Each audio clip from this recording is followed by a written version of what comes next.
Assalamualaikum warahmatullahi wabarakatuh. Perkenalkan, nama saya Vivi Indesari dengan NIM C1C020099. Kali ini saya akan mempresentasikan materi dari mata kuliah perpajakan dengan judul Pembukuan atau pencatatan pajak, pemeriksaan pajak, penyelidikan pajak, dan saksi perpajakan. Dalam materi kali ini dibagi menjadi 4 bagian. Yang pertama, pembukuan atau pencatatan pajak, yang kedua, pemeriksaan pajak, yang ketiga, penyelidikan pajak, dan yang keempat, sanksi perpajakan. Bagian pertama, pembukuan atau pencatatan pajak. Pengertian pembukuan atau pencatatan pajak. Pembukuan adalah suatu proses pencatatan yang dilakukan secara teratur untuk mengumpulkan data dan informasi keuangan yang meliputi harta, kewajiban, modal, penghasilan, dan biaya, serta jumlah harga perolehan dan penyerahan barang atau jasa yang ditutup dengan menyusun laporan keuangan berupa neraca dan laporan laba rugi untuk periode tahun pajak tersebut.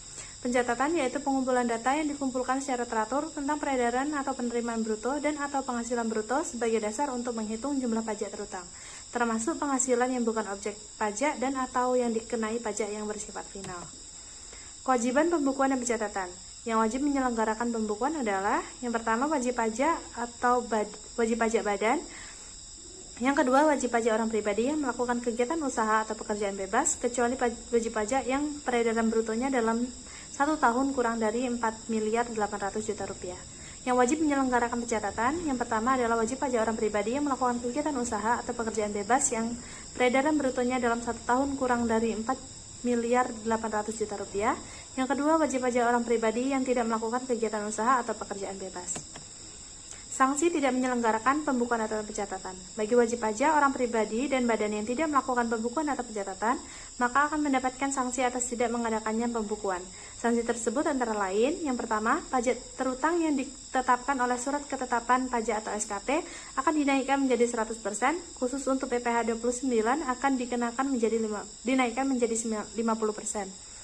Yang kedua, jika wajib pajak pribadi atau badan memperlihatkan pembukuan atau dokumen lain palsu yang seolah-olah dibenarkan, tidak mengadakan pembukuan dan tidak memperlihatkan dokumen lainnya, maka akan mendapat pidana sampai 3 tahun dan denda sampai 4 kali jumlah pajak yang tidak dibayar.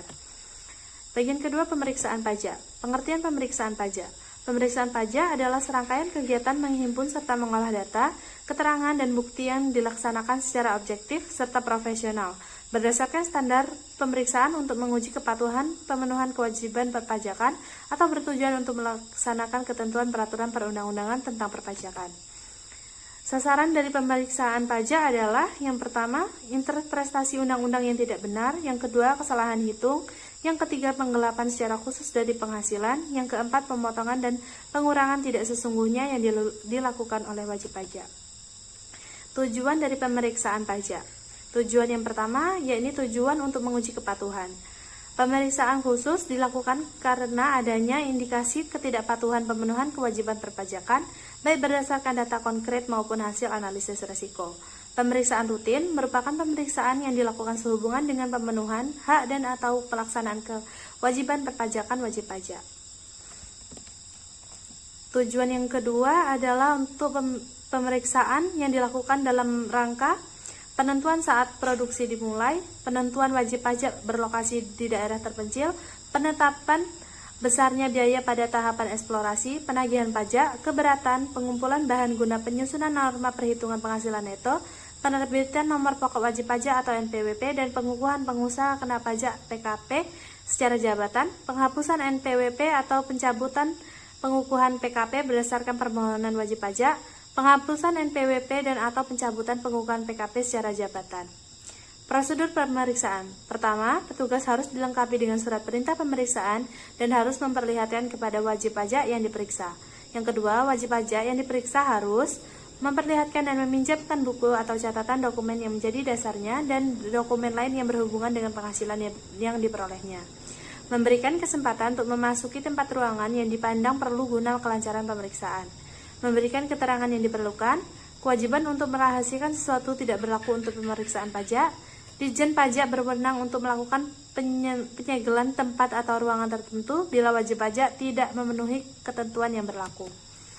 Bagian ketiga, penyidikan pajak. Pengertian penyidikan pajak.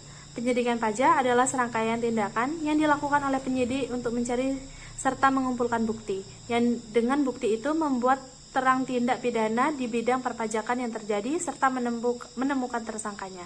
Penyidikan pajak dilakukan oleh pejabat pegawai negeri di lingkungan Direktorat Jenderal Pajak yang diberi wewenang khusus untuk melakukan penyidikan tindak pidana di bidang perpajakan.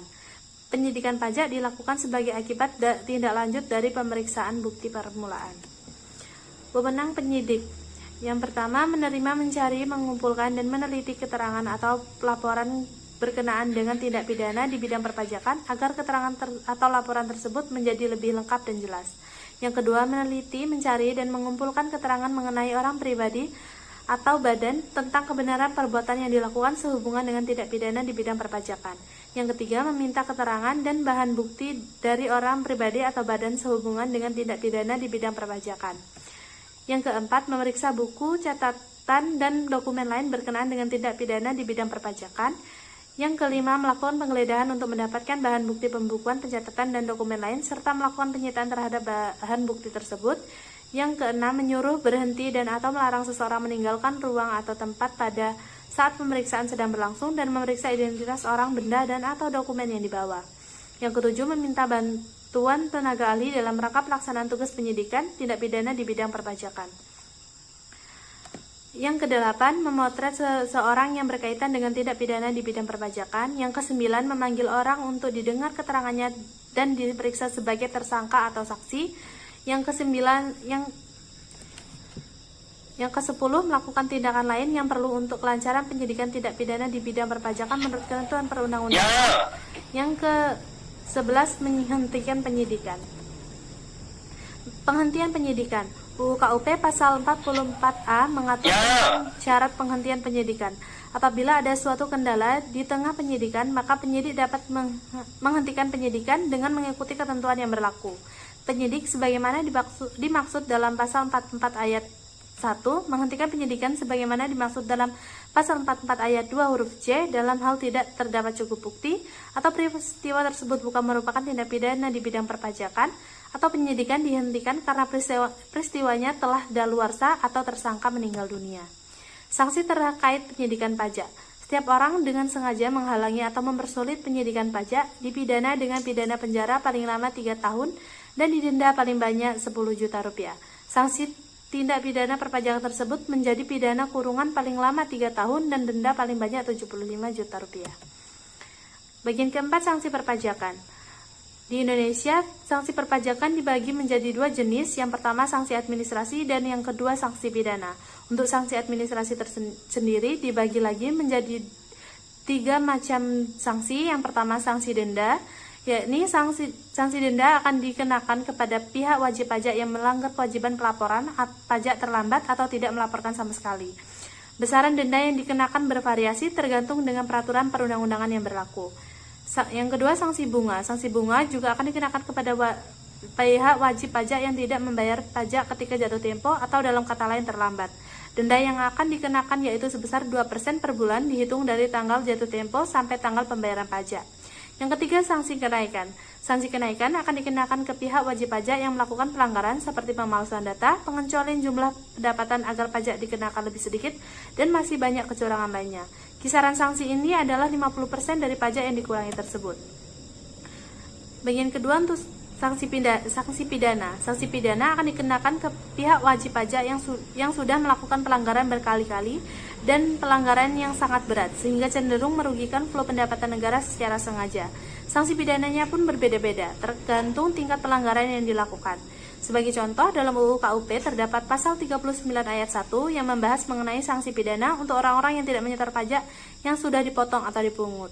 Sanksi yang dimaksud dalam pasal ini adalah hukuman pidana penjara paling singkat 6 bulan dan paling lama 6 tahun, dan juga denda minimal 2 kali lipat dan maksimal 4 kali lipat pajak terutang yang kurang atau tidak dibayarkan.